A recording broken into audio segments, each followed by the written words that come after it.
Does fit me. This is the sturdiest. I've stood on many a shaky box, so I'm very appreciative of something as solid as this to stand on. The 17-city, 21-day book tour means that if this is Tuesday, this is San Diego. And one of the fascinating things about this author business is, if you've seen the soft cover of the book, it says on the top, national bestseller, which of course it's not.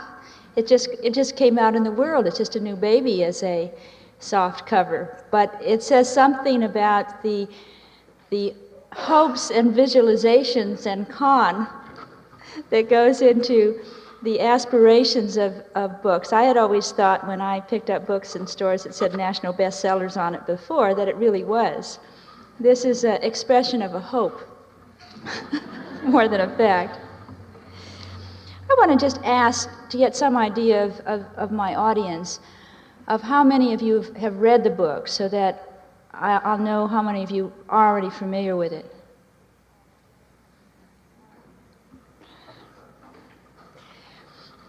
Thank you. I suppose some of you are along with the friends of those who read the book, as friends of those who read the book.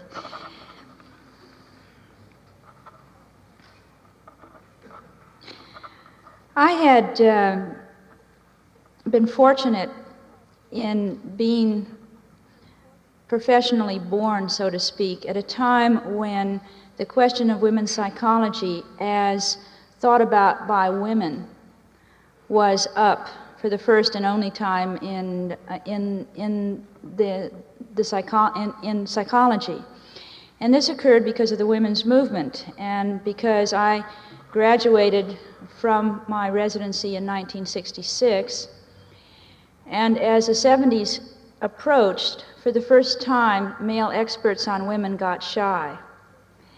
And even though as a young faculty member, I was invited to give lectures and courses on the psychology of women. Because in the 70s, thanks to the women's movement, women started to define themselves for the first time in many, many different ways, and certainly in psychology. And I started out teaching from the Jungian perspective, and at that point there was one definitive psychological development of the feminine, and that was Erich Neumann's book on Amor and Psyche, which is a marvelous myth on the psychological development of the feminine and of some women.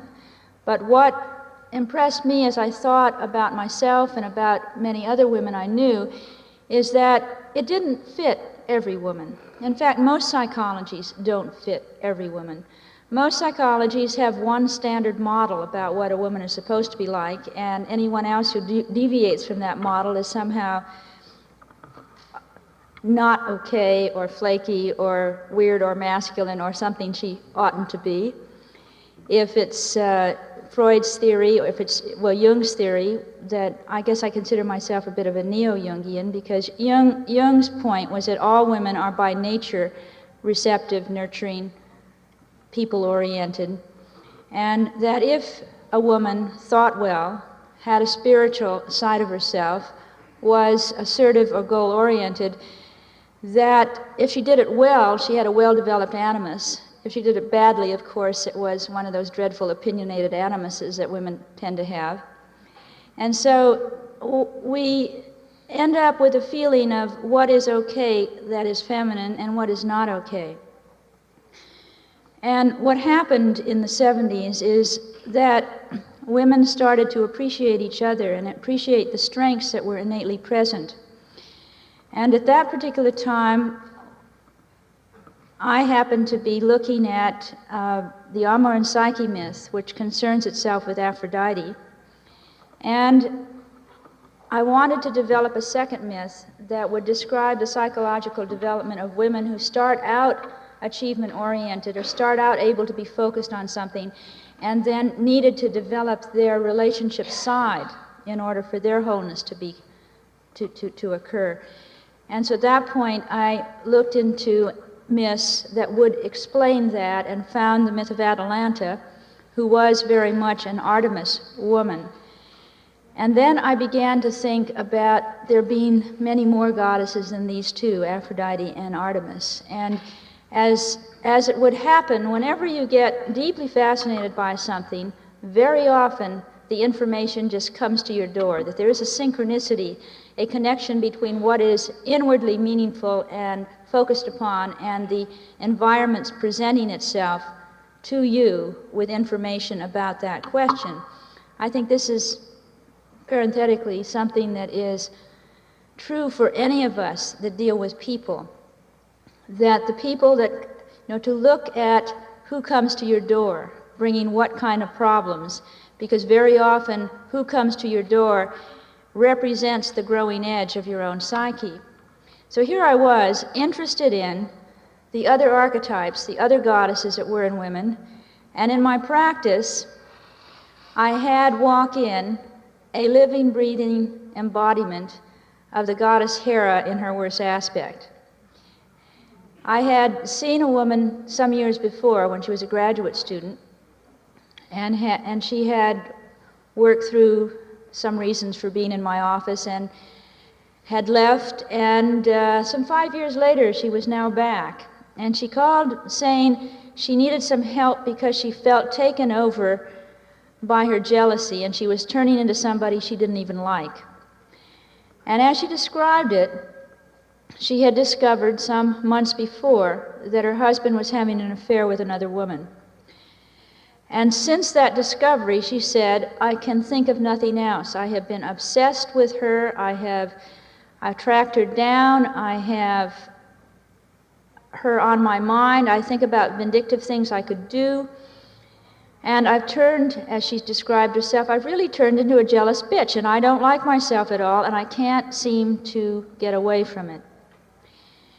And I had been very much immersed at that point in mythology and could recognize a couple of things about the situation. One is that she felt taken over by something that was not her usual consciousness.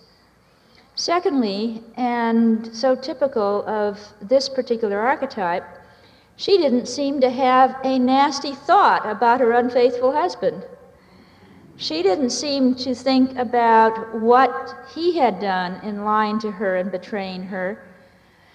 And true to form, as I would find out in tracking the archetype, true to form, true to Hera this is, that having one's spouse or significant other become interested in someone else is unfortunately one of the common experiences of life. It's not that rare.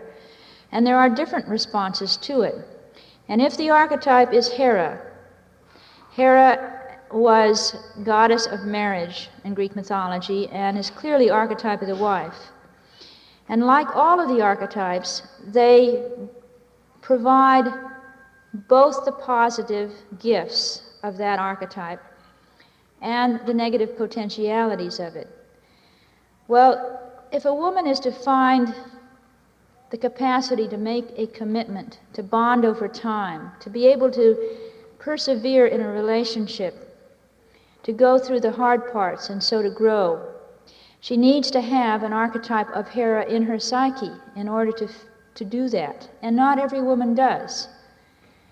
But if she has this need, this possibility of bonding deeply, because in the collective unconscious there is this bond, she is susceptible to two other problems. One is if she does not find that spouse, that she feels an essential emptiness.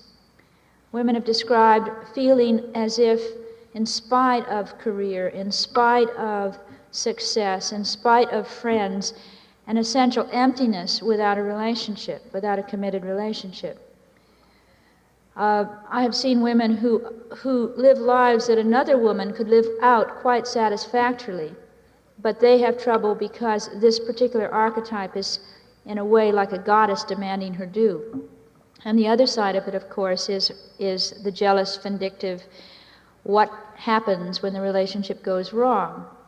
And there is in the myth the truth of what is in the woman. And then when a woman starts to look at what archetypes are in her, she realizes that the struggle that she may have is of mythic dimensions and is not something that, I mean, people can sneer and say, well, you know, you're just so jealous and why don't you just drop it, and as if it were that simple.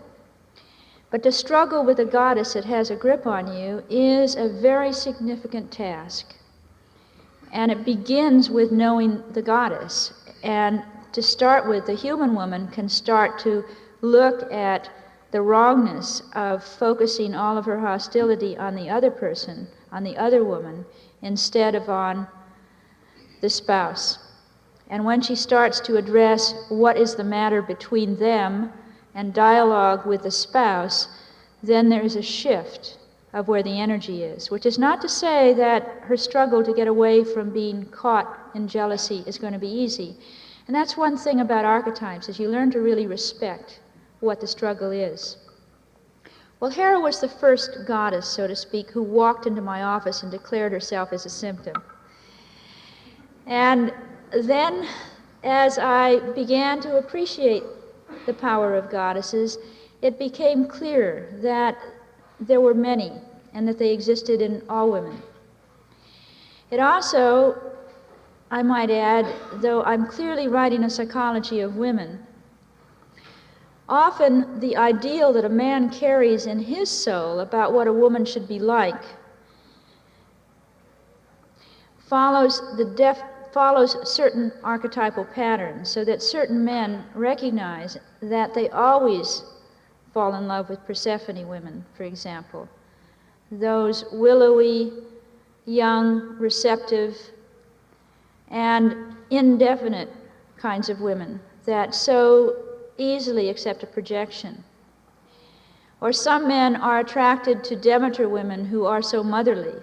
Or some men really like the new woman of the women's movement because he is attracted to an Artemis woman who has her capacity to be assertive and strong and to aim for a target of her own making. I mean, some men truly like that type of woman as opposed to another type of woman.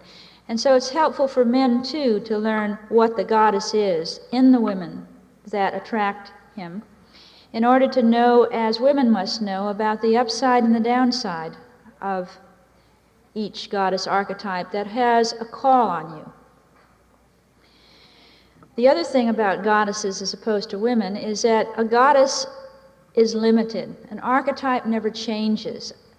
The archetype of Aphrodite stays the Aphrodite pattern, but the woman in who she lives can be much more than that archetype. She may have several archetypes active in her. She may always represent any particular archetype in her own personalized form, so that women are much greater than the archetypal goddesses that are in them.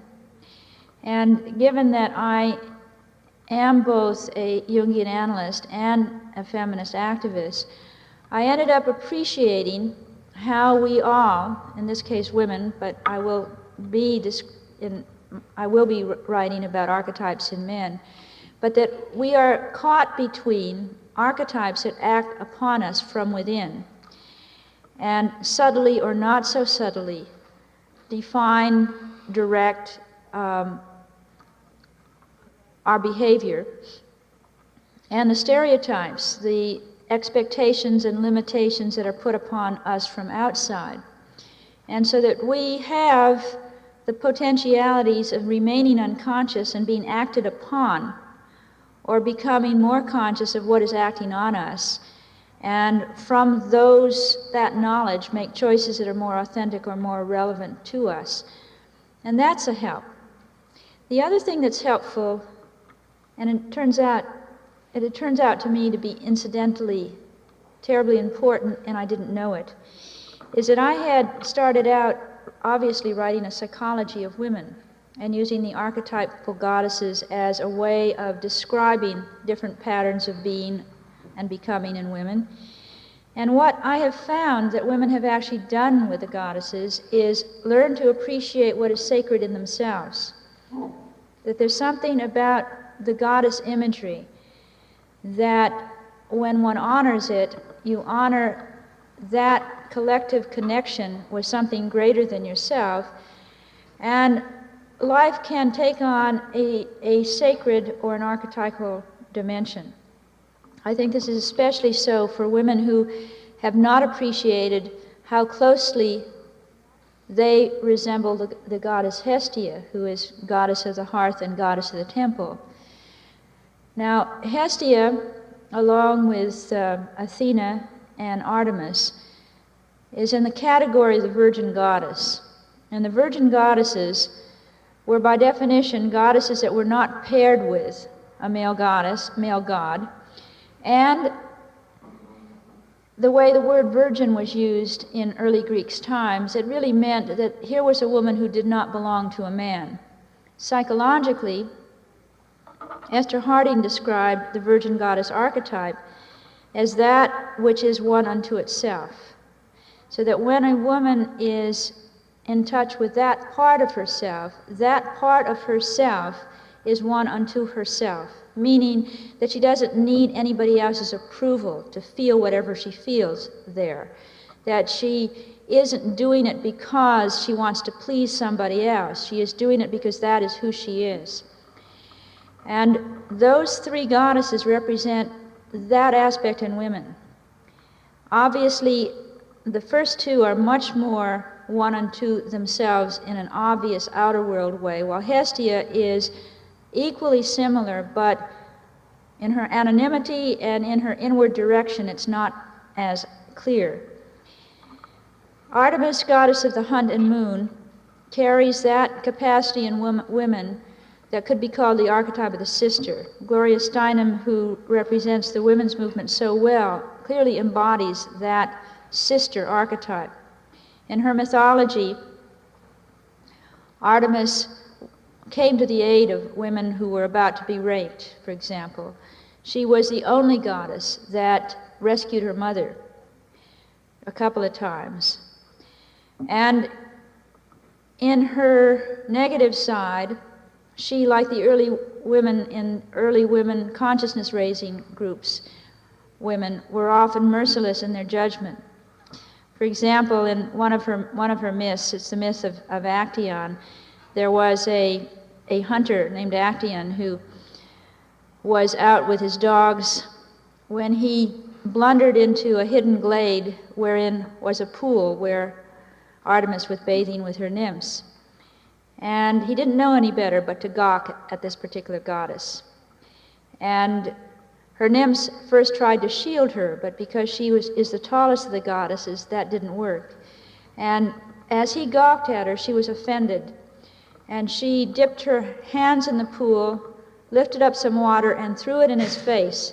And when the water hit his face, he changed from a man into a stag. And then his own dogs, no longer recognizing their master, started to tear after him. And Actaeon, now in the reality of a terrified stag, rushed through the woods trying to get away from his own animals, who rapidly caught up with him and tore him to pieces. In the late 60s and early 70s, men who blundered into newly raised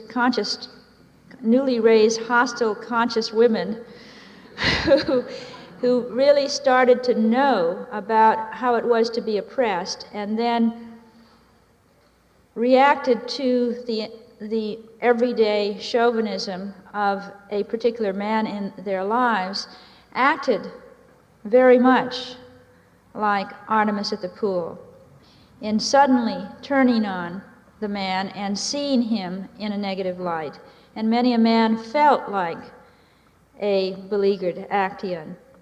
And this side of Artemis, which was present in a number of her other myths, indicates the capacity that she has to form judgments and to be merciless at times in punishing. So this is the dark side of Artemis. The sister side, the capacity also to move into the wilderness and to feel a strong spiritual bondedness with the outer doors, is what the Artemis archetype provides. Each of these archetypes have, as I said, the upside and the downside, and as every archetype is potentially present in every woman, they can be stimulated to grow, even though women in general begin life with definite propensities, definite innate relatedness to one or two particular goddesses. The other goddesses are potentially there, so that if you have, for example, a daughter who is a much more compliant, receptive Persephone, sending her off to a Girl Scout camp might increase the possibilities of constellating that Artemis part of herself. I know adult women who have gone to Outward Bound, who came back from Outward Bound feeling very much more akin to the Artemis in themselves. So here was Artemis, that virgin goddess won into herself, and then there's Athena, who is goddess of wisdom and goddess of crafts, had a pragmatic, logical, strategist mind.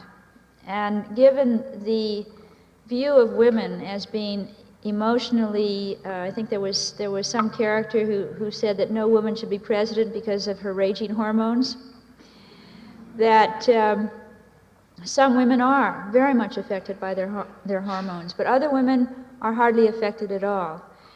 And while some women aren't very logical in their thinking patterns because they are much more right hemisphered Aphrodite or Persephone, the woman whose archetype is Athena naturally thinks well. Jung would have it be her animus that does it for her. But for those aficionados of Jungian theory, I might note that he has two theories that are contradictory in this matter, because he talks about psychological types where thinking can be the primary or superior function for a woman, and then he talks about thinking as being done by the animus in the anima-animus theory. So there really is a discrepancy which I was uncomfortable with, and so I prefer to sort of use archetypes and psychological theory together as being more coherent in the two. At any rate, Athena women very much are women who are fathers' daughters, who, if they are not loyal to the patriarchy and the status quo, then are to the principle of logos or thinking. And this is who they are. And to have women feel somehow that they shouldn't show it, that they are being unfeminine if they follow their own innate interest into math or science, for example, handicapped many women. In fact, during the reason why the feminine mystique touched so many women is that here was a time following World War II between 1945 and 1963 when every woman was supposed to be a wife and mother, and women really went at it. And so there was the split-level home, the suburban housewife, and middle-class women started to have lots of babies, not one or two, but 4 or 5, and we have the baby boom generation that came from it. Well, that was a time that if you had Demeter, the archetype of the mother, in you, and if it fundamentally gave your life meaning to have children and nurture children, then the culture came together to reward who you innately were. And you were both rewarded inwardly by doing something that was authentic for you, plus the culture thought you were just great. But what about those Athena women and Artemis women who tried to conform to the times and had 2, 3, 4, 5 children and got depressed instead of fulfilled? Well, for one thing, many of their daughters were the activists in the women's movement in the 70s. seeing what happened to their moms. And many of them became casualties of that time. And given that I was coming out of my residency in the mid-60s, or thinking about what I would do, I remember being told, you don't want to go practice in Marin County because you're just going to see a bunch of suburban housewife syndrome patients. And what was the suburban housewife syndrome? It was a woman who had no right to be depressed, but was. Because she had everything a woman should want to be totally happy. She was in affluent Marin suburbia. She had a husband and kids and a house and charger plates and various other goodies, and why on earth was she unhappy? And why was she drinking too much? Or why was she taking too many tranquilizers? Well, partially because her doctor gave her too many tranquilizers, but also because in all good faith, she had tried to live out what was supposed to fulfill her, and it wasn't. And then, in '63, came the book, The Feminist Mystique, Feminine Mystique. I'm going to talk about the Feminist Mystique. Since I slipped up on that and said it twice, let me go on to say something about that in turn was the flip side. The pendulum swings into the '70s, and all women are now supposed to be fulfilled by having careers. And nobody is supposed to want a husband and children and not go to work. And this is as bad as a feminine mystique. This is a feminist mystique. This is the same notion of one model makes every woman happy, or every woman should fulfill one particular ideal of women. And again, you're lucky if you and your culture fit. So if you are an Athena woman or an Artemis woman who reaches adulthood, is 20 to 30 in the 1970s, there has probably never been in the history of Western civilization a better time to be an Athena or Artemis woman.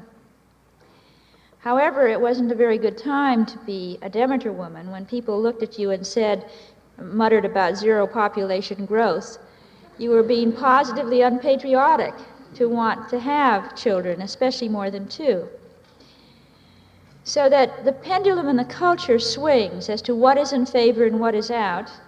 And the archetypes that are innate keep on being born as they would, randomly or what have you. And women are caught by whomever they are on an archetypal level and whatever the culture expects. So that one of the things about developing a psychology of women that sees diversity is to honor, just as the Greeks honored and worshipped at the altars of a diverse number of goddesses, so do I think that women should honor the diversity within themselves and within other women, and the culture should too. And yet, in order to appreciate that, one must know who these goddesses are and allow for choice that takes them into consideration. I remember reading about a young girl at Florence Crittenden Home who was only 13 or 14 and was pregnant and expecting a child, and she was saying that she was really happy to be pregnant. She said that while other kids had gone to rock concerts or wanted bicycles, all she ever wanted in this world was a baby, and now she was pregnant and she was happy. Now here is Demeter speaking here is a girl who has been taken over, in a sense, by the Demeter part of her, because she's too young to know of the possibilities that this will bring her in limiting her at that particular time. Now, if you find that Demeter is a part of you, then you know that you are susceptible to becoming pregnant because a part of you deeply yearns to do that. The goddess doesn't care. The archetypes don't care how it impinges on your life, whatever they order you to do or want you to do. So that the woman herself must honor the goddess in a sense by saying, yes, I want to have a child, but no, I don't want to have one right now under these circumstances, if it is Demeter that is asking of her, have a child. If it's Hera who gives meaning, and Hera and her worship, by the way, were seen in two different categories. Homer described her always as really the archetypal shrew. She was really always viewed as jealous and negative and sulky and just bad. But in her worship, she was greatly honored. And she was worshipped in the spring as the maiden. She was worshipped in the summer as Hera, the perfected one or completed one, and the worship form was a sacred marriage. And the husband was called Zeus, bringer to perfection. Now, when that archetype is present in a woman, that is what she expects to happen when she bonds with a man, and that isn't always what happens by a long shot. The archetype does her in. It not only creates a yearning to be a mate, but it places the assumption that that mate will bring her to perfection or complete her. And then she finds that she's married a mortal man who she maybe didn't see very clearly, who does not bring her to perfection, and she feels very done in, and she has been, both by the archetype and perhaps by the man. So it helps if a woman knows about the power of the archetype and knows that for her in particular, that she must be very careful, that she must know something about a man's capacity to love and about his character. Otherwise, she is at the mercy, as the goddess was, of a philandering Zeus. And being at the mercy of this one means that she will look, as Hera did to Homer, exceedingly bad, because she's behaving badly all the time. But if a Hera woman finds someone whom she loves, who honors her and her marriage, then she can feel very much completed. Nancy Reagan embodies, for example, the Hera woman who has married a Zeus who feels fulfilled through that role. Jean Harris, who was convicted of murdering Herbert Tarnover, the Scarsdale diet doctor, was very much the shadow side of Hera, who would be so distraught that she may have even killed him. She said she never did go there with the intent to kill him, and if she were true to form as a Hera woman, that's probably so. She was convicted in part because of this 17 or 18-page letter that she had written to him, describing all of her humiliations and pain, all of the terrible things that she had gone through because of him, and the court assumed that she had more than enough motive to want to do him in, which was probably true if she were some other type of woman. But Hera women will stick with men who treat them very badly and be humiliated over and over again, unless they go through what was the third worship side of Hera. Hera was worshipped in the fall as Hera the widow. Now clearly the immortal Zeus did not die, so there was much more a metaphor symbol for this. Partly, of course, it had to do with the seasons. But psychologically it's true that women who embody the Hera archetype, and it's getting harder and harder to do that. It used to be that a woman would stay a maiden until she married, or perhaps when she got engaged was the first time that she lost her virginity. And then she was married and felt fulfilled through that, and had a husband that she stayed with and who came home after the factory whistle blew at 5, and for whom she knew that they were always together, and then given her potential to live longer than he, eventually she became Hera the widow, living out the 3 stages of Hera the goddess. But now psychologically it's often necessary for a woman who has learned in her pain that she has made a mistake, that she must psychologically widow herself before she can become open again to being the maiden and be open again to another significant and deep relationship. And that the archetype of Hera is not just a figment of a creation of the patriarchy, can be seen in the strength of this archetype in women who love women, because certainly the culture doesn't encourage this kind of marriage. And yet a Hera woman who is a lesbian has an equally strong wish to bond, an equally strong wish to have it honored, and an equally strong possessive streak and potential for jealousy and vindictiveness. So the archetype stays consistent even though the gender to whom that woman is attracted may differ. So this is something about the archetypes. Those three archetypes that represent what I call the vulnerable goddesses, that is Hera and Demeter and Persephone, in their mythologies all suffered, were victimized, and evolved.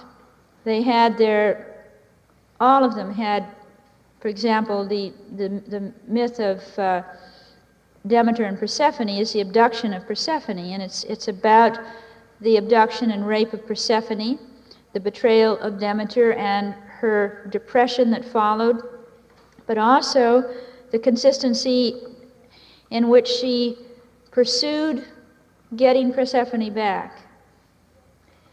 Now, again, the archetype provides the deep meaning for the woman. So a woman who is like Demeter, like that 14-year-old who always wanted a baby, is fulfilled through the nurturing maternal role.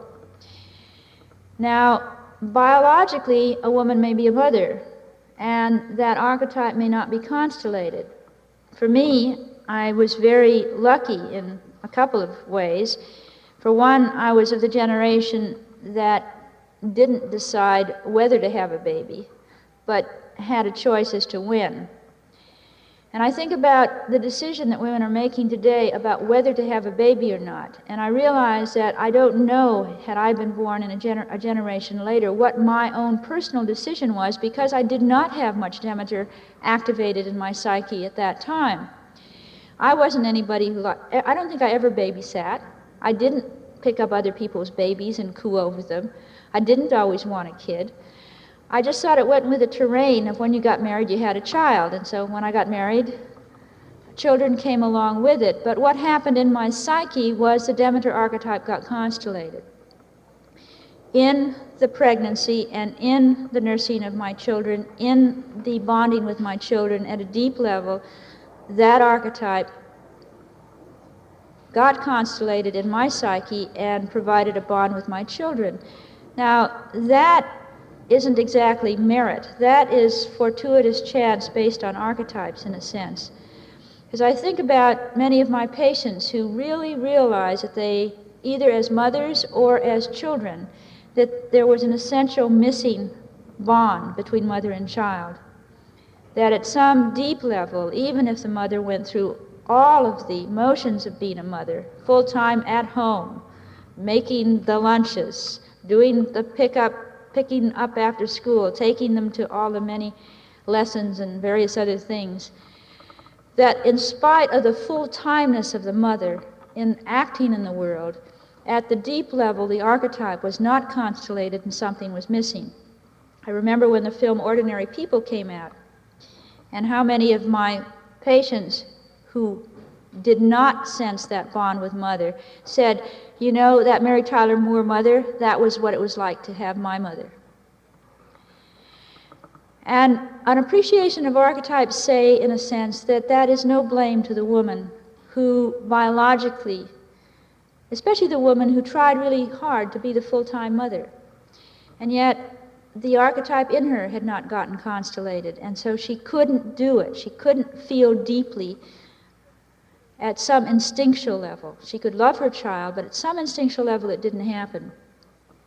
And this is one of the major values, I think, of looking at archetypes, is to appreciate the differences in women and to really appreciate that an authentic, meaningful choice to do one thing or another will be fulfilling or not, depending on whether there's a depth connection with an archetype that gives that action meaning.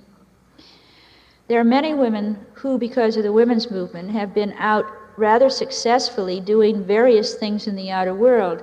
And some women have really thrived and grown through doing this, who love their work, who love being out there, who love setting goals and solving problems. And there are other women who feel that this is just a job and wish in their souls that they could just stay at home and be Hestia women, for example, and keep a serene and orderly and beautiful house, and spend time alone, and be in solitude, and find inner meaning. Because Hestia, as a virgin goddess, focuses inward, is a non-verbal, anonymous goddess. All of the other goddesses in Greek mythology were personified as women, beautiful women in statues, strong women, sexy women, as the beautiful statues of Aphrodite attest to. Hestia was never personified as a statue or a painting, but instead was symbolized or felt to be present in the fire at the center of a round hearth. And this, of course, is an image of wholeness or of a mandala. And the woman who is like Hestia is like that. She hasn't a persona that she identifies with. She finds, one of my closest friends has a very strong Hestia in her, and yet she is out in the outer world, and the outer world side drains her. Taking Saturday off, not answering the phone, doing, as she says, zenning her house, putting everything in order, making it beautiful, making it calm, and as she goes about doing that to her house, it happens within her psyche. She deepens, goes more spiritual, goes more peaceful, feels more at oneness. And that is what Hestia lets happen. If Hestia isn't in a woman's psyche, she cleans up her house either not very well, or with a sense of it being like an efficient task that she must take care of. But when Hestia is present, that order is something she does because it pleases her, as do all the virgin goddess archetypes. They are one unto themselves because what they do pleases them. The goddesses that I've spoken of so far have fit into those categories of vulnerability, Hera, Demeter, and Persephone, and the virgin goddesses are one unto themselves ones, Artemis, Athena, and Hestia. Each of these two categories have a different kind of energy, of focus. The virgin goddesses are able to focus.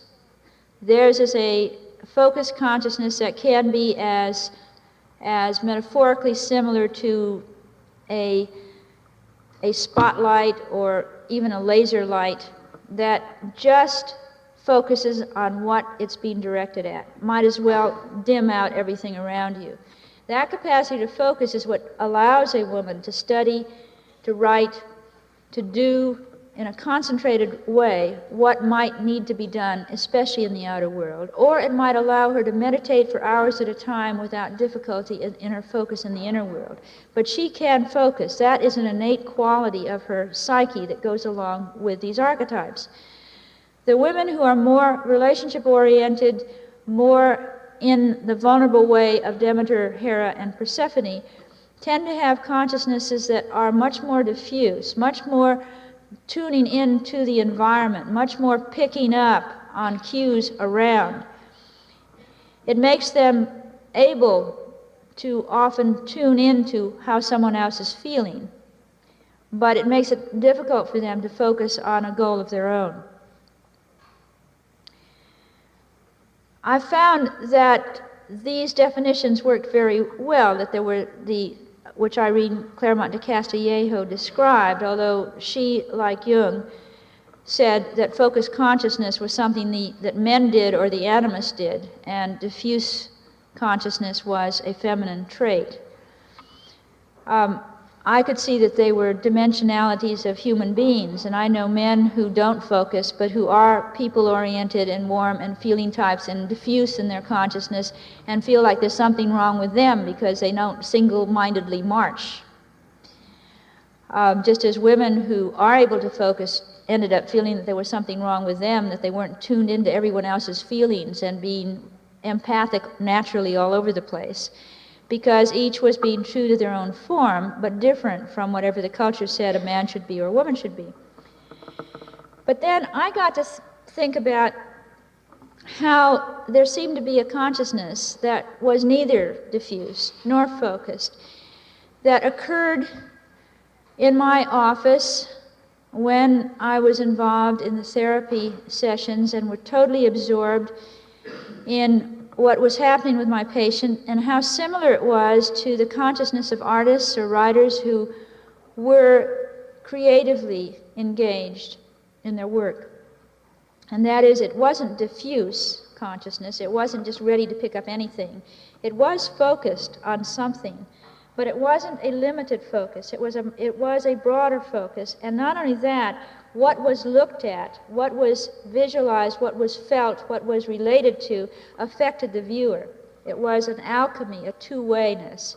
And that was one of the initial attractions I had to Jungian theory, way back when I had never read Jung at all. But way back when I was a first-year resident, reading various theories of psychology, what Menninger said about Jung attracted me, because he said that Jung looked at therapy and equated it to a chemical reaction. For one element, the patient to change. The second element, the psychiatrist, also had to be affected. And given all that biochemistry and chemistry I'd had, with all those arrows going, this thing and this thing moving over here, and then the two different substances over here, I could clearly appreciate that for one element to change, it had to interact with another one. Practitioners, we are in the practice of psychiatry, but when you really start out as a first-year resident, it really is practice. You really do try on various ways of being a psychiatrist. And I found that relative to the Freudian psychoanalytic model that I was being taught, that I wasn't doing it very well. That I cared too much about what happened to my patients. It mattered to me whether they got better, felt better, changed. I wasn't impersonally there. Also, I found that I had trouble being the great stone face that never reflected anything back, but could just be there as a person to be projected upon. That even if I stayed within a relative evenness, that I found later that, I was thinking parenthetically, there was a patient that I saw with Freudian supervision for 2 years, and he did get better. And about sometime after that, he told me, he said, what really made a difference when I saw you was that no matter how bad I felt or how terrible I had acted and how the bad things I told you about in my sessions, that when you said goodbye to me, you always smiled. Now, I wasn't supposed to do that. And yet, that is what sustained something of an innate he's all rightness that I gave him in that moment. And I know that I was affected by my patients in small and in large ways. And so a true alchemy was happening and is happening in any significant depth work between two people. That if a patient is willing to be influenced by me, then in some way I am clearly influenced by that soul, that psyche, that person who sits opposite me as well. It may be as simple as being, in one session, being influenced to read a book or see a movie. Or it may be a much deeper openness to something that my patient brings to me. So, and this is what alchemy is, the interaction between two substances. Menninger called it chemistry, but Jung, in his writings, usually referred to it as alchemy. And this is true about any creative process, that the artist who interacts with his or her canvas is focused, yes, on, say, the detail that she's painting right that moment, but in the psyche, especially in this day and age when paintings sometimes measure 6 feet by 9 feet, there's a much broader field that the artist also has in mind, even as he or she concentrates on a little part of it. And that consciousness is diffuse in a sense and yet focused in a sense. And there is an interaction. You paint, you put something out there, and it calls for doing something different and something more. And so something evolves in an interplay between the canvas and the artist. That interplay happens in conversations when there's an alchemy present, when truly creative ideas are happening, when two people talk about something and fall in love with the ideas and move and become creative, then that alchemy is present. And this is not a diffuse focus, and it's not a conscious focus down. It's something in between. And so I described Aphrodite as being in a category all her own, in part because her energy was different. I call this Aphrodite Consciousness, that when one is influenced by what is held in consciousness, that is an Aphrodite connection, or a love and beauty connection. Because whenever you are fascinated, engrossed in love, then there is a sense in which what you see looks beautiful and affects you. And if it's between two people, of course, both feel imbued by beauty, which is what Aphrodite does. And out of this comes love. I saw in all these consciousnesses an analogy between light, that the diffuse consciousness of the vulnerable goddesses, or that relationship-oriented part in men and women, is diffuse much like a living room lamp that casts a warm illumination, a warm glow on everything within the radius of that light. It's like a consciousness that picks up everything that's in the radius of what and who one cares about. So you hear the small cry of the child in the next room over the din of the conversation in the living room, because your consciousness is out that far, encompassing that child in the next room. And so that consciousness is like the living room lamp, and when it is turned off, people feel it. Women often provide that as a matrix in their homes. Often women are surprised how much they affect the men in their lives when they leave them, because they say, well, you know, we weren't getting along that well, or we didn't have that much of a relationship, which was true. But often the man was relating not just to her personally, which she was doing to him, but to the matrix that she provided, that warmth, that nourishing sense of home, that her presence, her energy, what she did around the house provided.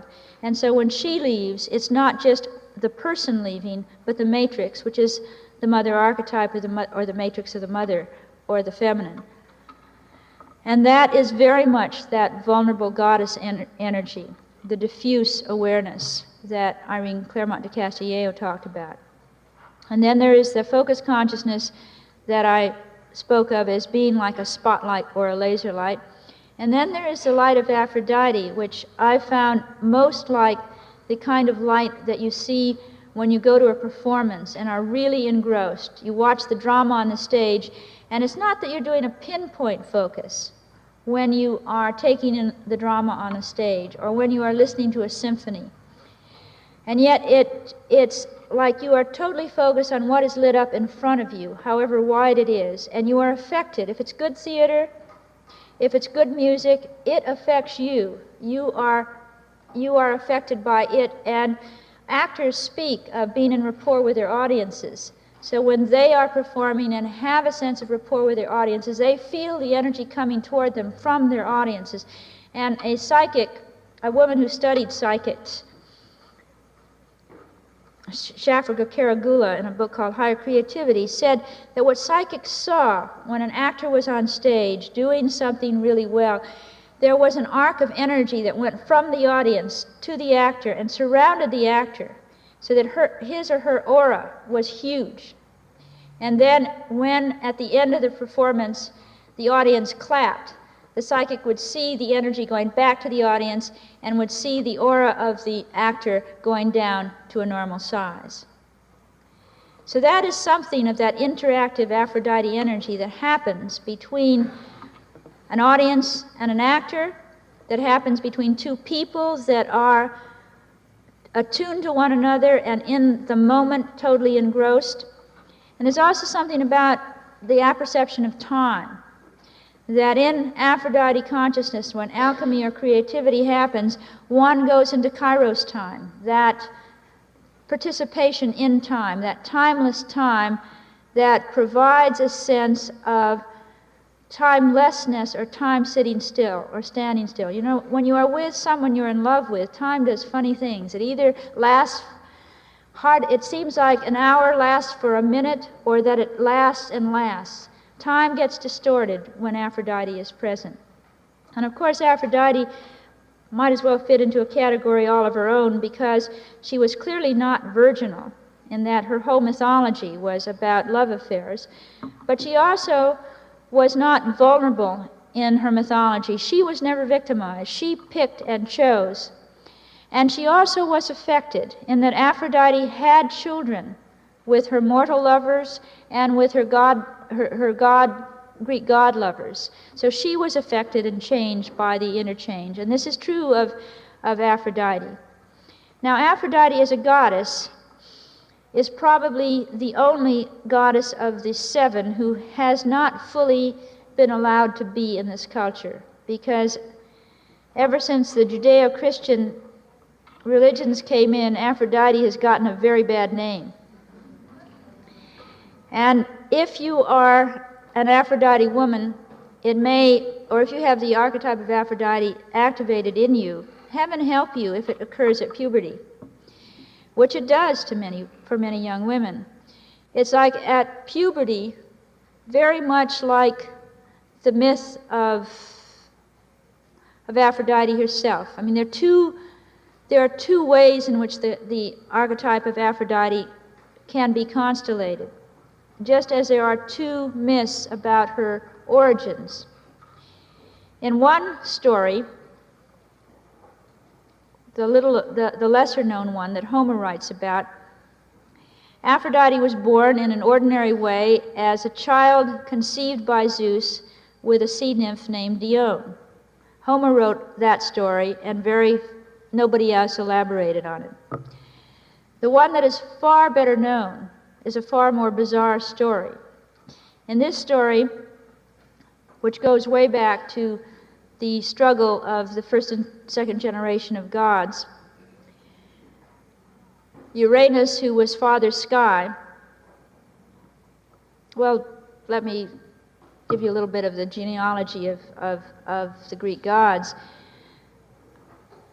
First there was Void, and then there was Gaia, who was Mother Earth. And Gaia gave birth to Uranus, who was the god of the sky, who was her son and also became her husband. And Uranus and Gaia, between them, conceived the mountains and the trees and the living creatures of this earth, and also conceived the first generation of gods called the Titans. While Gaia was fruitful and gave birth, Uranus after a while grew resentful and started to bury the children that were born back in Gaia and not allow them to see the light of day. And Gaia was in great pain. And so she asked her Titan children to come to her aid, for some of them, for one of them, to help her to stop this. And all of them were afraid of their father, Uranus, except Kronos. And Kronos, the son, came to his mother's aid, took a sickle, and lay in wait for his father. And his father would come to lie upon Gaia every night. And one night when he came to lie upon Gaia, Kronos was there with a sickle, and he emasculated his father and threw his genitals into the sea. And in that blood and foam and sperm was born a full-blown, gorgeous woman goddess, Aphrodite. And you see her pictured in Botticelli's beautiful painting of a naked, beautiful goddess with flowing blonde hair standing on a shell. It's called The Birth of Venus, or Aphrodite on the Half Shell.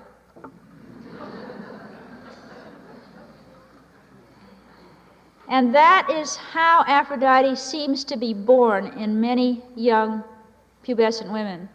It's as if full-blown, with sexuality cut off from relationship, the archetype is constellated.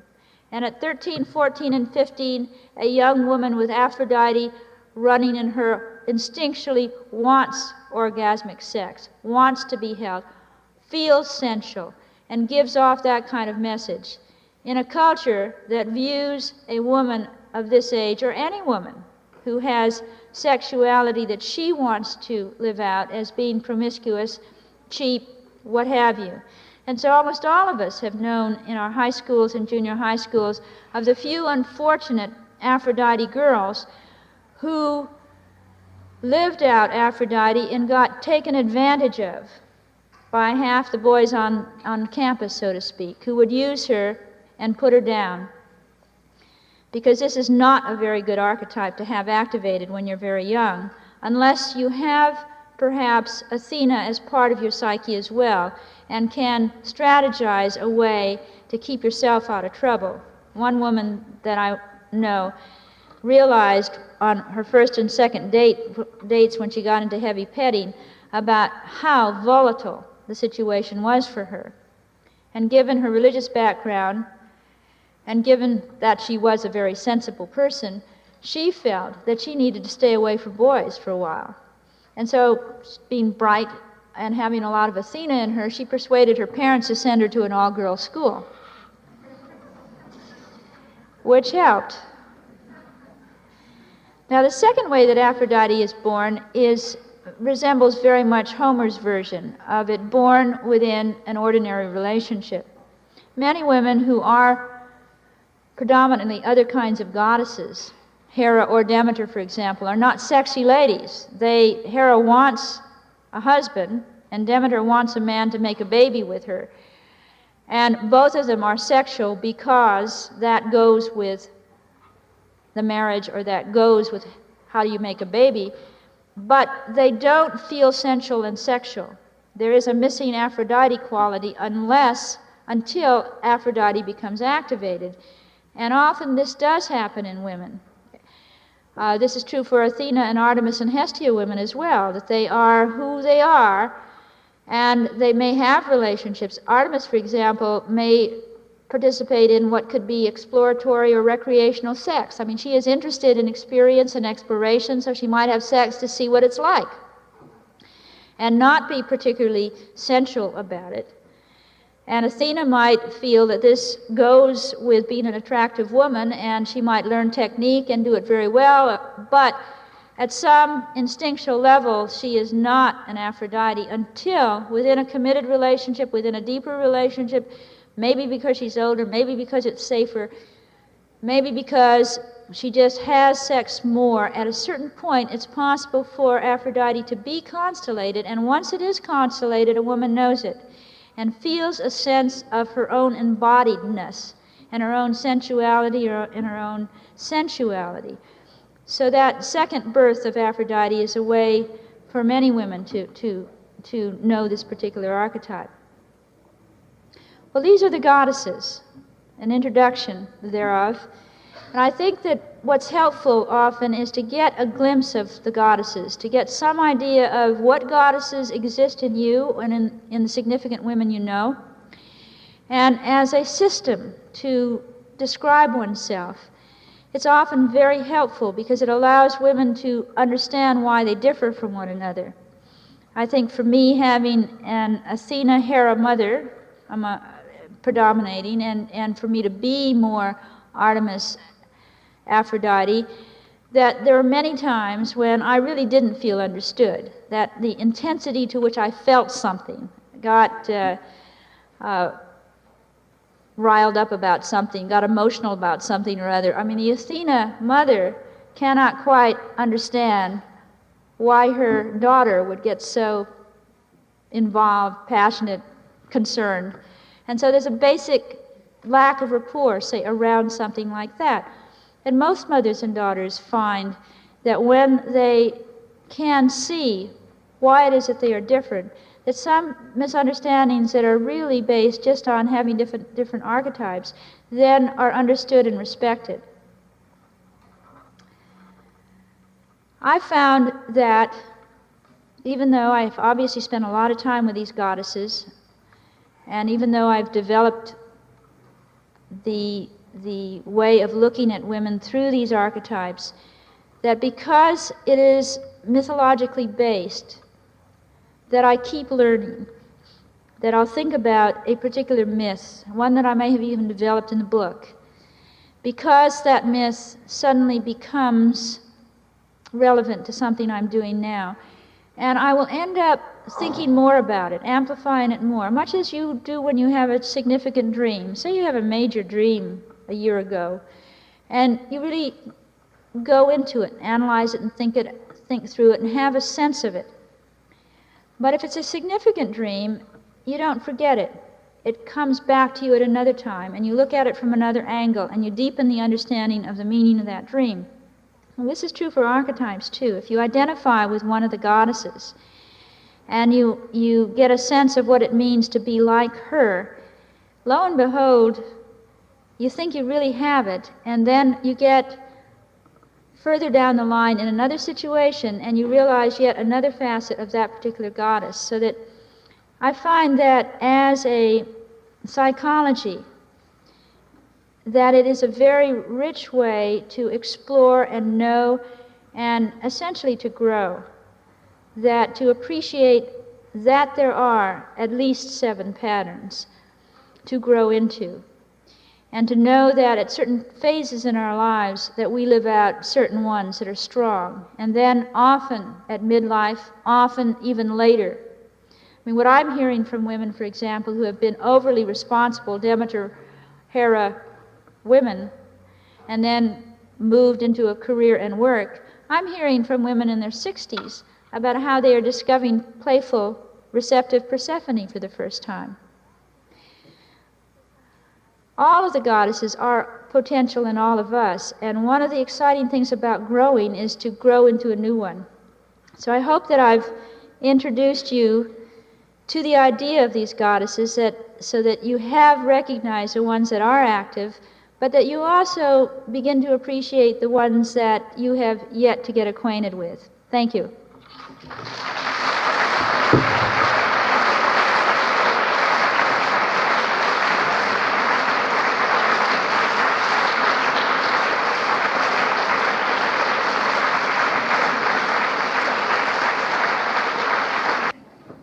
Okay. Well, who has a question?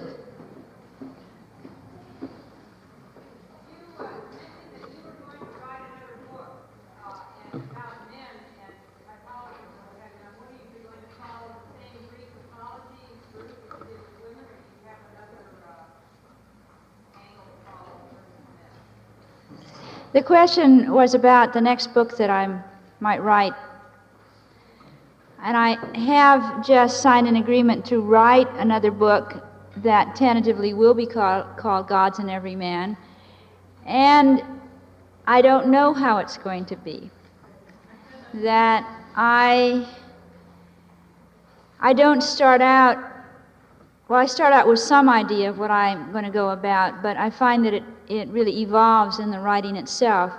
What I know so far from what I am interested in and where I'm moving from is that I'm going to start with the Great Mother archetype, and especially the negative aspects of the Great Mother archetype, out of which the masculine archetypes have grown, just as the patriarchy grew or followed or oppressed the matriarchy. So I tend to see we'll tend to look at the psychology of the masculine as evolving out of the relationship with the Great Mother historically. And certainly it has a lot to do with the real mother personally. And I also have some feelings about the Greek gods,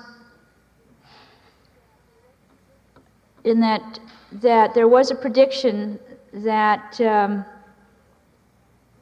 Metis, who was the mother of Athena, that she would also give birth to a son who would come to rule the gods and man. And it was because Zeus feared that that was who Metis was carrying when she was pregnant with Athena. This is why Zeus tricked Metis into becoming and absorbed her or swallowed her. And that is why Athena was born first inside the mother, that was inside the father, and then was born up through his head and could not remember having a mother.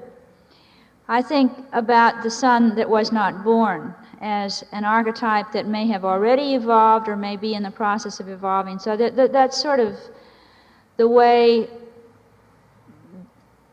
the beginning and maybe towards the end, and then in between, yes, I will develop the archetypes along similar lines as I did in Goddesses in Every Woman. You get a glimmer of it in Goddesses in Every Woman because I talk in every chapter about the mythology of that particular goddess with certain male gods. And in the process, I start developing some of those archetypes. Then there's a book that I have been working on in my psyche for years, and I probably will write that one at some point, and it will be based on T.S. Eliot's 4 quartets. Yes?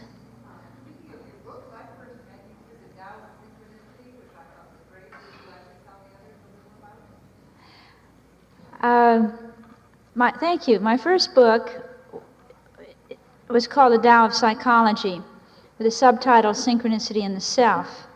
And Tao is spelled T-A-O.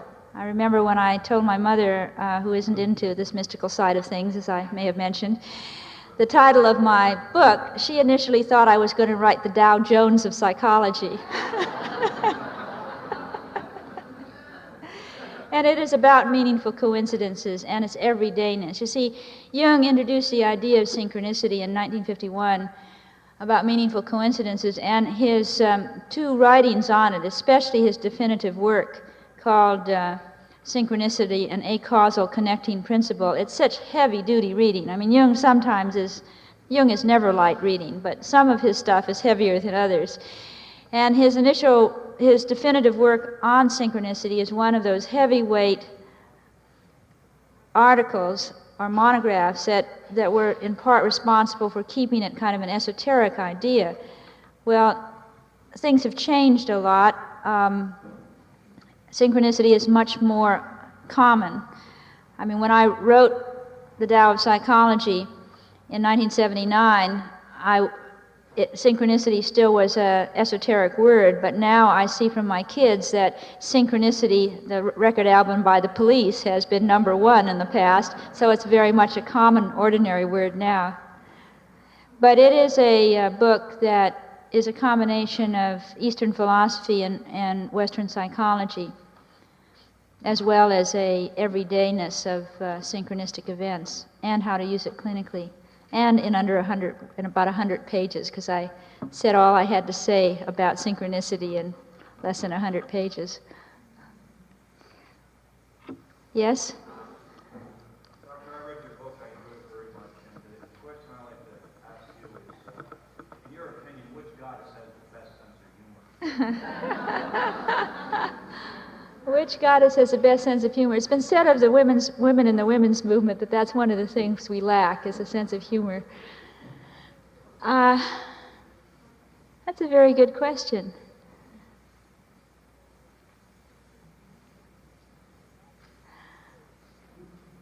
I can't think of a particular example, which I was trying to go through my mind to think about the humor of things that might have arrived in mythology. I think that probably Aphrodite would have to end up with having the most sense of humor, because you do have to have a sense of play. You have to not feel victim in order to have a sense of humor, I think. And she certainly had a sense of that. Also, she did have a sense of humor of sorts. She had said she once fell in love with a mortal man who gave an and tried to persuade him that she was not a goddess, because most men did not want to have a relationship with a goddess, because usually it turned out to be very bad news if you did. And so she gave him a story about how she wasn't really a goddess, she was somebody else. And then she had the affair, and out of this came Aeneas, who was the founder of Rome.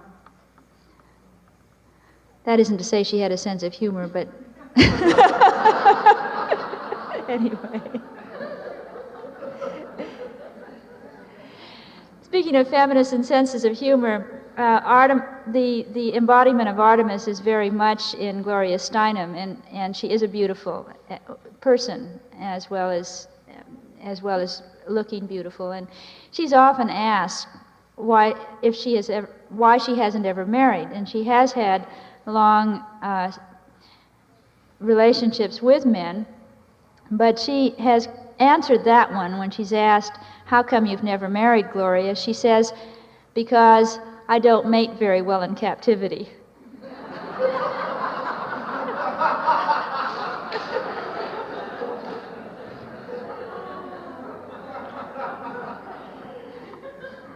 You would have to arrive at the conclusion that Gloria Steinem does not have very much Hera in her psyche.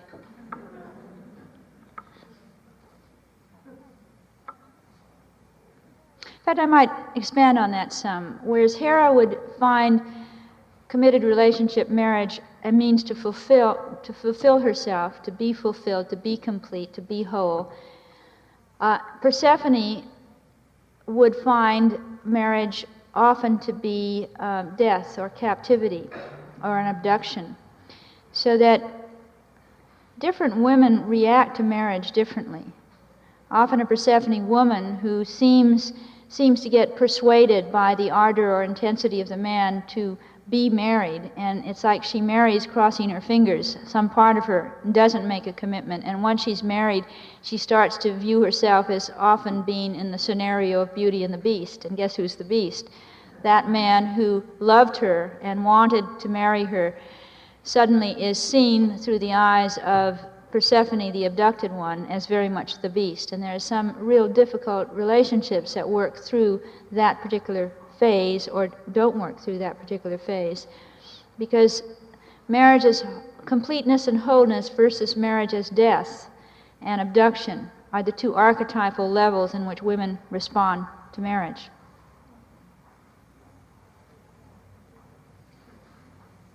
How about a few other questions? Yes? Would there be an animus opposite for each of the goddesses?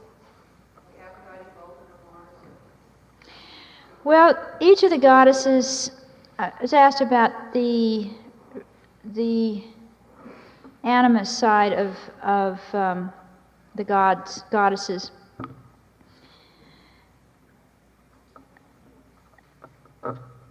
I differentiate between what Jung said were animus capacities, like thinking and spirituality and capacity to focus and competitiveness, depending on several things.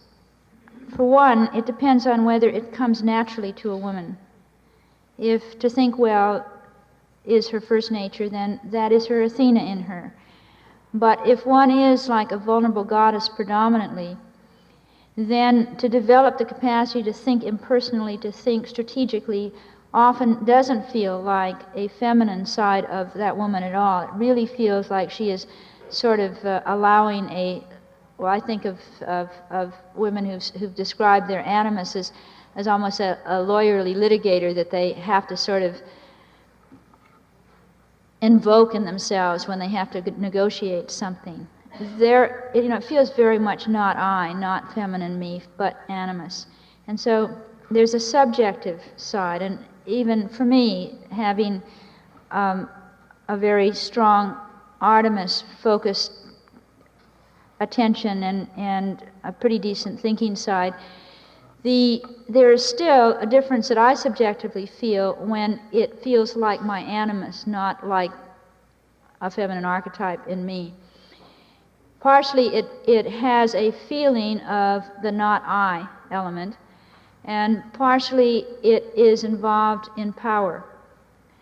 And it is often evoked by something that stirs my dander up or something, and then I may get into a place that feels to me subjectively like my animus. And whenever it is my animus that's doing it and not me, it's sure to be out of relationship. That it may come on strong, but it doesn't act as effectively as the me that stays in relationship with the person and yet can argue my case. The other place it shows up as animus is in the dreams of women. If a woman is starting to go into the world, for example, and struggle with achieving something in the world, she often will have a series of dreams in which, if it is her animus that is evolving in the process of negotiating with the outer world, she may have a series of dreams in which she starts out with a companion that is like an adolescent boy, or someone who is almost a stranger. And then as she gets better at what she does in the outer world, often in the inner world of dreams, she has a known person in her dream who accompanies her, who is with her when she goes on a journey or something like that. And it does seem like that is the animus that is being developed. For other women for whom it is a feminine archetype, often she will, like I was thinking of a dream I heard the other day in which one woman dreamt of her friend who is more competent in the outer world, and they were going to a meeting together that seemed a far distance away, and her friend, the more accomplished one, says to her in the dream, "Let's run there." And in the dream, that friend runs ahead of her and she follows. And it is that which the friend embodies, which is an Artemis, that is the growing edge in her. I'm not sure it makes any difference, really, sometimes. I think that some of the Jungian arguments about animus, anima are being sexist in the inner psychic way, in an inner psychic place unnecessarily, that active and receptive, yin and yang, don't necessarily have to have a gender attached to it.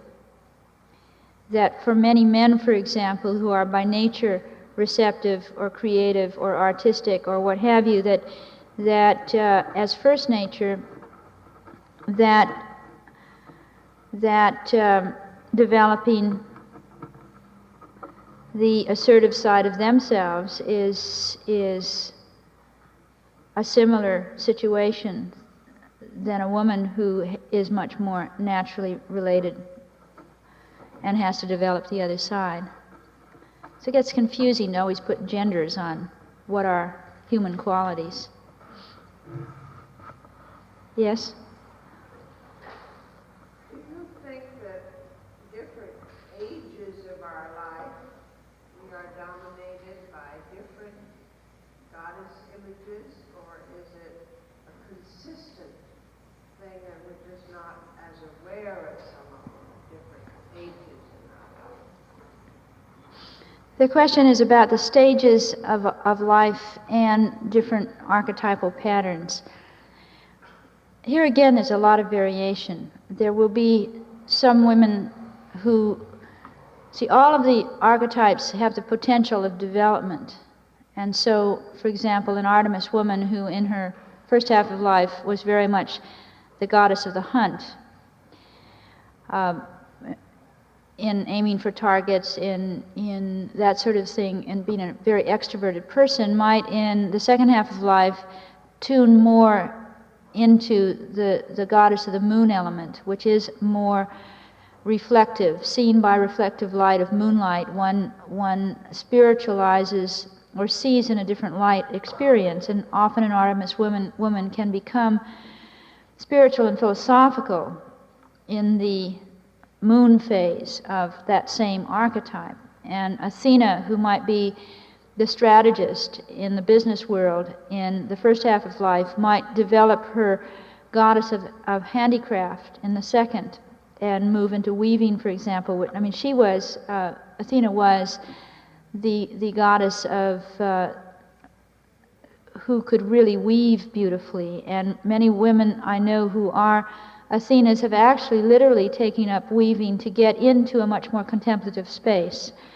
That somehow in that moving of that loom back and forth, that a quality of Kairos time or spiritual time is evoked. And so she moves from one aspect of Athena into the other. And all of the goddesses have qualities that potentiate growth over time. So you can stay one goddess archetype and still evolve. You can also have goddesses or archetypes being the ruling ones at certain times of your life, and then it's almost as if the energy, they get fulfilled, and the energy sort of runs out. And there is, at midlife especially, a reordering, a time when another archetype may get constellated by a situation. It's like the woman who, for example, found marriage very important at one part of her life may find that she no longer feels that caught up in the deeper role of spouse, that she may somehow find her husband being more like family and less like the bringer to fulfillment that he was at a younger time, and that at the same time may mean that she is moving into another archetype. She may, for the first time, start to bond with other women, for example, and enter Artemis, or she may return to school and as a graduate student at 40 or 50 and be excited by the evoking another archetype. And I said earlier something about women who have been working all their lives, who at 60 or something start to play and discover Persephone. And certainly for many women who start to live alone for the first time after a divorce or after being widowed, sometimes that is when Hestia is discovered and valued. So there are different stages of life and different times in which certain archetypes evolve and are dominant. I think you asked a question, didn't you? Yeah, but I like that. Okay. Along that line, just what you're talking about, I was feeling about the anima and how basically can the anima itself evolve into experiencing the different goddesses. I know instinctually I've always been possessed by Aphrodite, and when I went celibate for a while, it seemed like on an instinctual level when I withdrew it, it seemed like I focused more and I had like an Athena type of relationship when I started to write, and of course doing some meditation. And so basically what I'm asking is can one archetype over a period of years kind of like fade into the sunset and then another one with an anima type of relationship kind of like blossom and grow and eventually take over and control the reins? It's an interesting question. One of the first things about your question is that you think you moved from Aphrodite to Athena, but Aphrodite was the muse. So that it may mean that you moved from one aspect of Aphrodite, who was the lover, into Aphrodite the Muse.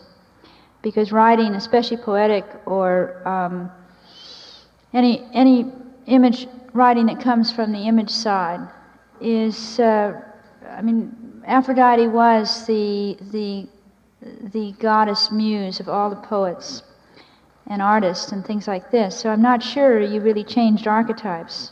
You may have just changed how that archetype manifested. Now, I think your question is fascinating.